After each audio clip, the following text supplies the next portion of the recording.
Saudara, serangan Israel masih terus berlanjut di jalur Gaza. Korban berjatuhan, kecaman dari berbagai negara juga sudah digaungkan.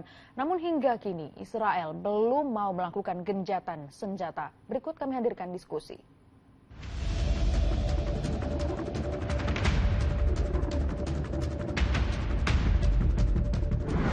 Kondisi di Gaza semakin memburuk. Bahkan Israel kembali berencana menyerang rumah sakit yang dijadikan tempat pengungsian.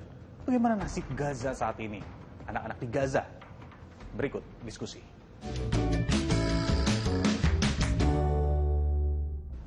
Setelah menghancurkan rumah sakit Al-Ahli yang menewaskan 500 orang, militer Israel berencana akan kembali menyerang rumah sakit yang menjadi lokasi pengungsian ribuan warga Gaza.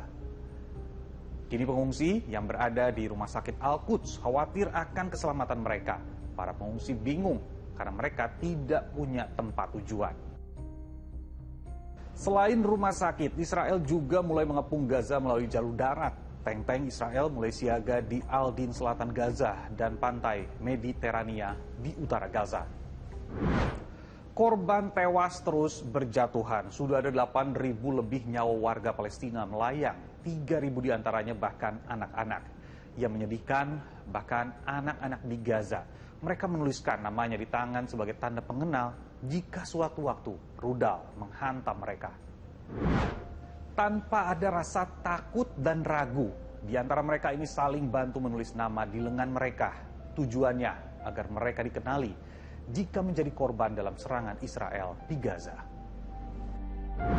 Secara manusiawi, siapa sih yang tega melihat korban akibat serangan Israel yang membabi buta di Gaza? Tentu peperangan ini juga menuai kecaman dari berbagai negara.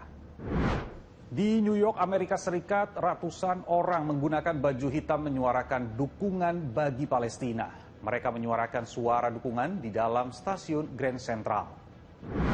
Di Spanyol, ribuan orang long march di jalanan kota Madrid. Mereka memberikan dukungan kepada Palestina dengan membentangkan bendera raksasa Palestina. Mereka meminta perang dihentikan yang menyebabkan perempuan hingga anak-anak menjadi korban. Ribuan orang juga tumpah ruah mendukung Palestina di London, Inggris. Mereka pun memenuhi jembatan Westminster. Teriakan Palestina merdeka menggema. Bahkan di Rusia, warga menyerbu bandara utama Republik Dagestan untuk mencari warga Israel. Mereka datang setelah menerima kabar ada penerbangan dari Israel yang mendarat di bandara ini. Otoritas Rusia menyebut 60 orang akhirnya ditangkap karena menerobos gerbang dan pembatas bandara. Bahkan beberapa berlari hingga area landasan pacu. Itu tadi kecaman-kecaman dari warga di berbagai negara. Selain itu, sejumlah negara juga sudah secara resmi meminta peperangan di Gaza berakhir, termasuk Indonesia. Mengutuk keras serangan acak terhadap masyarakat sipil dan fasilitas sivil di Gaza. Kekerasan harus dihentikan. Gencatan senjata harus terus diupayakan. Bantuan kemanusiaan harus terus didorong dan dipercepat, diakselerasi. На ее основе должно быть создано независимое палестинское государство в границах 1967 года со столицей в Восточном Иерусалиме, сосуществующей в мире безопасности Израиля. PBB pun akhirnya menggelar pemungutan suara terkait peperangan Israel dan Palestina. Hasilnya 120 negara menyetujui gencatan senjata, 45 tidak memilih, dan 14 negara menolak gencatan senjata. Lalu gimana tanggapan dari Israel? Calls for a ceasefire are calls for Israel to surrender to Hamas, to surrender to terrorism, to surrender to barbarism. That will not happen. Nah, sebenarnya ada opsi yang ditawarkan oleh sejumlah pihak untuk menyelesaikan konflik ini, yaitu two-state solution, artinya mengakui keberadaan negara satu sama lain. Bahasan mengenai batas wilayah, ibu kota, dan teknis penyelesaian dilakukan melalui sebuah perundingan. Kira-kira apakah ini solusi yang tepat untuk mengakhiri perang ini?